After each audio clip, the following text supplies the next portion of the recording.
Boa noite. Vereadora sugere transporte para estudantes até o Instituto Federal de Sertão.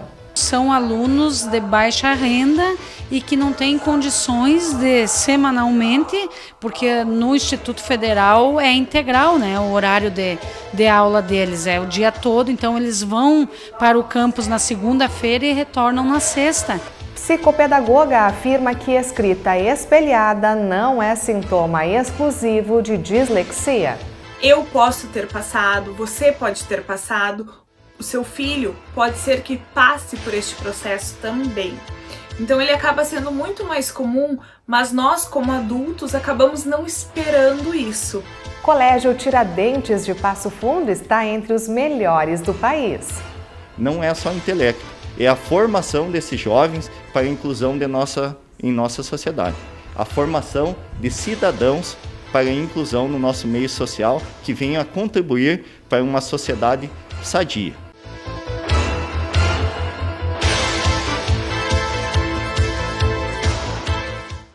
A vereadora Eva Valéria Lorenzato encaminhou um novo pedido ao Poder Executivo. Ela está sugerindo transporte escolar ou um subsídio para estudantes passofundenses de baixa renda se deslocarem até o Instituto Federal de Sertão. A gente sabe que os alunos que fazem parte, que podem participar, né, dos processos seletivos do Instituto Federal do Rio Grande do Sul, Campo Sertão, eles têm requisitos, né, inclusive de renda. Então, são alunos de baixa renda e que não têm condições de semanalmente, porque no Instituto Federal é integral, né? O horário de aula deles é o dia todo, então eles vão para o campus na segunda-feira e retornam na sexta. E as suas famílias não têm condições de mantê-los, né? Pagar um transporte particular, que a gente sabe que é caro, né? Uma van escolar, por exemplo, é caríssimo, né? Em relação à renda das suas famílias, e nós entendemos que pela importância que a educação técnica e superior tem para o desenvolvimento do nosso município também e de toda a nossa região, o nosso executivo municipal pode sim contribuir com um subsídio, alguma coisa, um valor ou uma contratação do transporte para levar esses 20 alunos, em torno de 20 alunos que estão indo semanalmente ao Instituto Federal aí do campus de Sertão. Um dos momentos mais aguardados pelos pais é quando os filhos começam a escrever as primeiras palavras. Trata-se de um processo que transfere autonomia e conhecimento à criança. Mas em alguns casos, este início pode acontecer com letras ou números invertidos. É o que chamamos de escrita espelhada. Uma psicopedagoga explica agora que isso faz parte do aprendizado e não é um sintoma exclusivo de dislexia. O espelhamento, ou a escrita espelhada, como também é conhecido, é um processo muito comum no desenvolvimento inicial da leitura e escrita das crianças, aproximadamente lá pelos 6 anos de idade, mas isso não é uma regra, isso também pode ocorrer com crianças um pouco menores, quando elas estão começando todo o processo de letramento, ou seja, de reconhecimento de letras. A alfabetização mesmo seria apenas com 6 anos. Esse processo de espelhamento que estamos falando refere-se à escrita espelhada, onde a letra vai estar espelhada, ela vai estar numa grafia que não é a convencional e não é aquela esperada por nós. Vamos supor a letra E. A letra E, quando nós escrevemos, ela tem as perninhas voltadas para um lado. Essas perninhas, quando no espelhamento, estão voltadas de uma forma que não é a convencional, não é a esperada por nós. Este espelhamento é um processo muito mais comum do que a gente imagina. Eu posso ter passado, você pode ter passado, o seu filho pode ser que passe por este processo também. Então ele acaba sendo muito mais comum, mas nós como adultos acabamos não esperando isso. Então a gente se assusta um pouco nesse momento. Antigamente se associava que esse espelhamento era uma patologia, mais voltado para a questão da dislexia. Porém, a gente não pode levar em consideração somente o espelhamento como um problema de dislexia na criança. A gente tem que fazer uma análise com vários profissionais que vão nos dizer realmente se essa criança tem uma patologia como a dislexia ou não. O espelhamento não pode ser considerado uma patologia. Principalmente nos estudos de Piaget e Vygotsky, eles já cortam essa possibilidade fora. Nos estudos mais recentes, datados de 2010 até o presente momento, já houveram novas descobertas acerca do espelhamento. Entretanto, ainda há muito que se descobrir. O espelhamento é um processo muito comum, mas é preciso muito estudo para se chegar a entender 100% do que acontece. Mas é importante também a gente levar em consideração que cada criança é única. Pode ser que a criança passe pelo espelhamento, como pode ser muito comum que ela não passe por esse processo. Atualmente, sabemos que do 0 aos 6 anos, a criança está em pleno desenvolvimento cognitivo, sendo esta a fase mais importante na sua vida. Essa fase vai fazer com que a criança consiga aprimorar a sua fase do ler e escrever na alfabetização aos 6 anos. O processo que vem antes a gente chama de letramento, o reconhecimento das letras, o processo de começar a aprender a escrevê-las, o traçado. Então, são fases muito importantes. É preciso também trabalhar a tesoura, você trabalhar o amassar a massinha, rasgar papel, brincar com pinças. Então, todos esses processos, eles são essenciais para que a criança consiga escrever depois. Esse processo de pré-escrita é extremamente necessário e precisa ser respeitado. Ou seja, nós não podemos forçar uma criança a escrever ou ler quando ela ainda não está preparada. A gente precisa respeitar o processo de amadurecimento da criança, para que assim ela consiga desenvolver no seu momento correto. O processo da escrita é um processo muito delicado, pois a criança está criando, construindo o seu aprendizado. Dos 6 aos 8 anos é um momento muito sensível, onde a criança vai compreender sobre a lateralidade. Essa lateralidade ela só começa a ser compreendida mesmo nesse período. Ou seja, antes deste período, é muito difícil que a criança já tenha uma total compreensão de que lado a letrinha deve ficar. Por isso que hoje em dia, muito se defende que não se deve começar o processo de alfabetização escrita antes que a criança esteja preparada. Além da lateralidade, para a questão do espelhamento, é necessário levar em consideração vários outros fatores, como a tonacidade, o músculo, a maneira da pega. Todos esses processos, eles são muito sensíveis e a criança pode acabar confundindo e tendo dificuldades mais adiante se ela não tiver maturidade e compreensão para tal entendimento. Esse processo de entendimento, ele vai se aprimorando ao longo da vida estudantil da criança. Espera-se hoje que o espelhamento já não seja mais um problema a partir dos 8 ou 9 anos de idade. O processo da escrita, ele é um processo que a criança ainda está compreendendo o que é linguagem, como ela se dá, vai conseguir colocar um significado na palavra que ela está escrevendo. Por isso que a gente fala que é um processo muito sensível e que não deve se pular etapas para tal. E no próximo bloco você vai conhecer parte da história e da formação de um dos melhores colégios do Brasil. Nós já voltamos.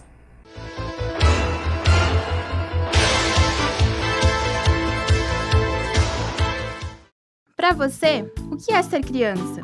Jogar bola, brincar, fazer bagunça, brincar.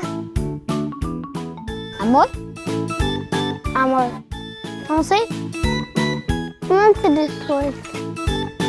E é brincando, aprendendo e fazendo novas amizades que essas crianças se preparam para a vida.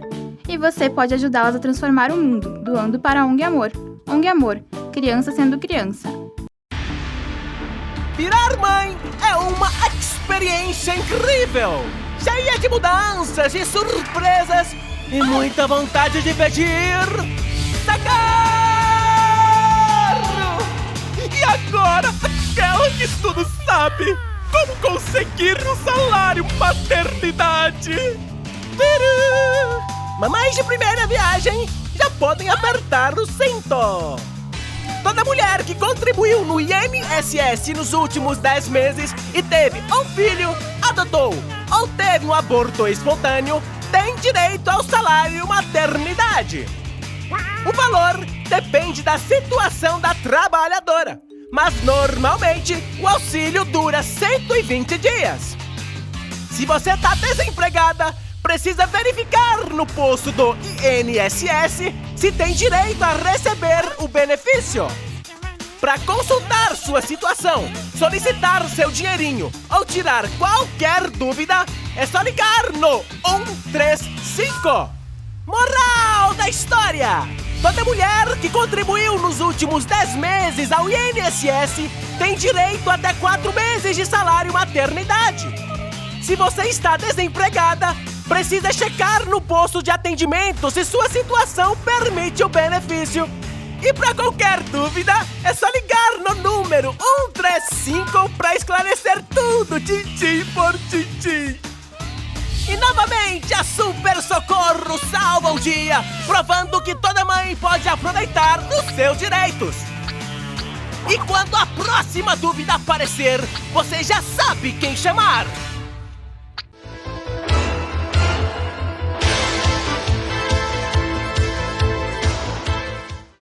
O Colégio Tiradentes de Passo Fundo está entre os 4 melhores do país, conforme o Índice de Desenvolvimento da Educação Básica, publicado neste mês pelo MEC. Em primeiro lugar ficou a Escola de Aplicação do Recife. Em segundo, a Escola Preparatória de Cadetes do Ar. E na sequência aparecem os colégios Tiradentes de Ijuí e de Passo Fundo. Por isso, neste segundo bloco, vamos conhecer um pouco da história e da formação deste colégio público de nossa cidade.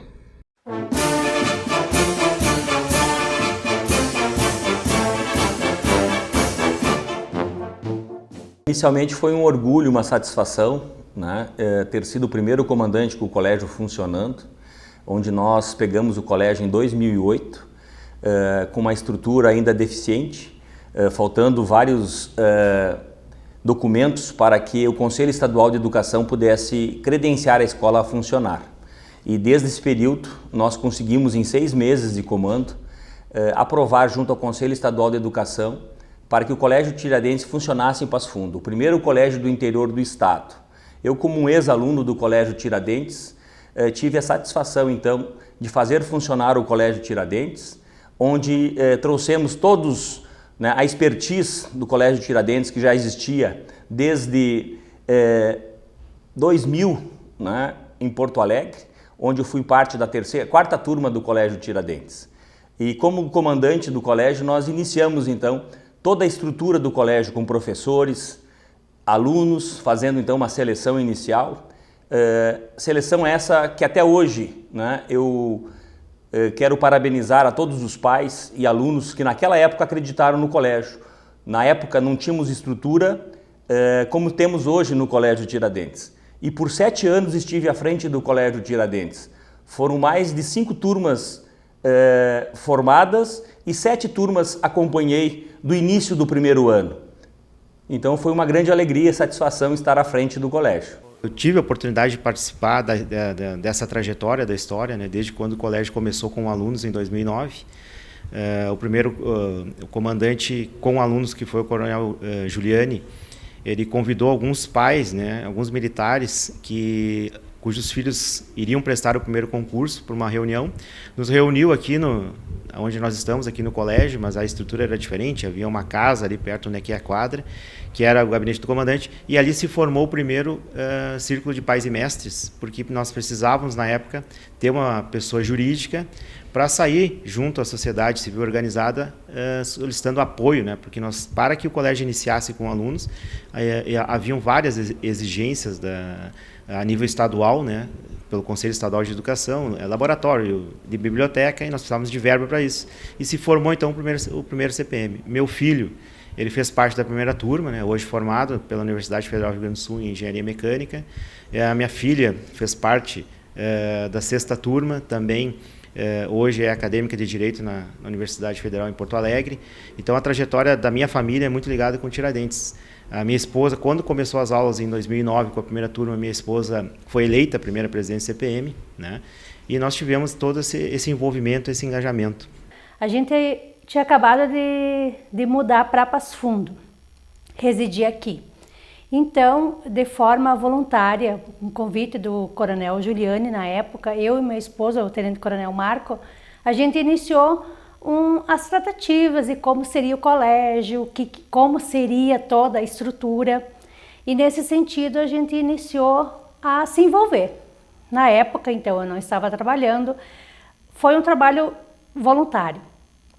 Naquele ano de 2009, no primeiro concurso, então, durante o ano, teve o processo de eleição e aí eu fui eleita a primeira presidente do CPM. No início, o nosso trabalho, assim, ele foi mais direcionado para ajudar as famílias e a organização dos uniformes. A gente não sabia nada como é que ia ser, então era tudo novo. O que aconteceu? Então, o presidente do CPM de Porto Alegre, do Colégio Tiradentes de lá, veio até aqui no dia da época do concurso, nos primeiros 2 dias da inscrição, e nos auxiliou, trouxe os uniformes, e a gente foi observando, ajudando ela e vendo tudo como é que deveria de ser. Questão de quantidade de uniformes, valores. E aí a gente foi pegando. E acabamos que a gente realizou então esse primeiro concurso, né? Um modo meio assim, tudo no papel. Mas foi muito interessante porque a gente começou a perceber que precisava modernizar, né? E os pais, de certa forma, ajudavam, eles percebiam que precisavam nos ajudar, nos auxiliar em diversas atividades.